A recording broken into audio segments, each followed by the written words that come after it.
Chapter 5 of The Chocolate Touch. John hung up his coat, got his notebook and pencil out of his locker, and sat down at his small table just in time for the second bell, when Miss Plimsoll walked silently into the classroom. As soon as she appeared in the doorway, all the chatter and scuffling stopped. The 20 boys and girls sat straight in their chairs and looked straight ahead at the clean blackboard. "Good morning, children," Miss Plimsoll said. "Good morning, Miss Plimsoll," said the class, answered respectfully. Miss Plimsoll sat at her high desk, blinking her eyes as she surveyed the room. Then she opened a little drawer in her desk and pulled out a spectacles case, which is a pair of glasses, from which she took her reading glasses. She removed her long-distance glasses, put on her short-distance glasses, snapped shut the spectacles case, replaced it in the drawer, shut the drawer, tilted her head forward so that she could look over the glasses on her nose, and said, "This morning, children, we are going to have an important test." There were some groans and a few oohs and ahs. Miss Plimsoll lifted up one of her hands, and silence was restored instantly.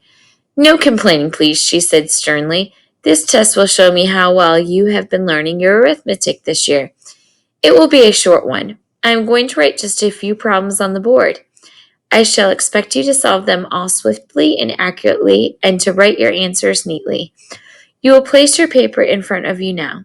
You will write your name at the top right-hand corner, and then you will place your pencil beside your paper. Sit back in your chair and wait until I give you the signal to begin work." Miss Plimsoll turned to the blackboard and began chalking up the test problems. Tests always made John nervous. Besides, his lips were feeling dry, and the taste of chocolate was strong in his mouth. He raised his hand. "Yes, John," Miss Plimsoll asked. "Please, may I go get a drink of water, please, Miss Plimsoll?" he asked in a small voice. "Very well, hurry back. We're going to start in a few minutes." John gratefully slipped out of the room and walked quickly down the corridor to a water fountain. His tongue felt thick with chocolate. The cold water would be refreshing.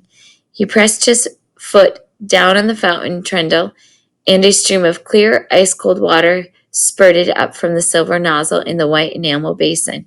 He lowered his head until the jet of the water reached his lips. The cold water splashed delightfully against the outside of his mouth.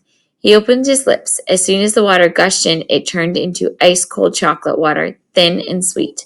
Quickly stopping the flow, John looked with dismay at the shallow puddle that had formed and was now draining away in the basin of the fountain. He hurried to another fountain on the second floor of the building. But there the same thing happened. The clear, ice-cold water turned to liquid chocolate in his mouth. When John finally got back to his classroom, all the other pupils were bent over at their tables, busily scratching away. Miss Plimsoll looked up from her book as John tiptoed in.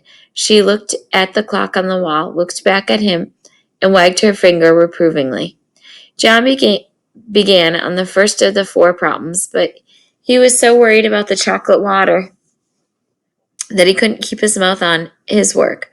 By the time he was ready to start the 4th problem, the other boys and girls were already putting down their pencils and straightening them up and smiling at each other.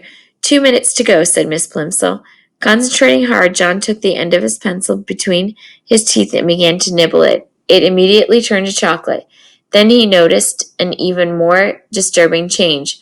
Although he had taken the pencil out of his mouth, as soon as the first piece of chocolate had crumbed off, the pencil was continuing to change to chocolate. The chocolate was slowly but steadily moving down the pencil, replacing the wood and the laid inside, changing it to a chocolate pencil before John's very eyes. The magic, for John now knew that his power must be magic, was apparently getting stronger. By the time the whole pencil had changed from red to yellow and black to dark brown, Miss Plimsoll was announcing that only a few seconds remained in which to write down the final answers. "Just a minute," John pleaded. "Shh," Miss Plimsoll cautioned him, holding a finger up to her mouth. "Shh," chorused the slow workers, who were becoming almost excited as John, but John felt worst of all. He felt sure that he could finish the problem, write down the correct answer, if only he had something to write with. But Miss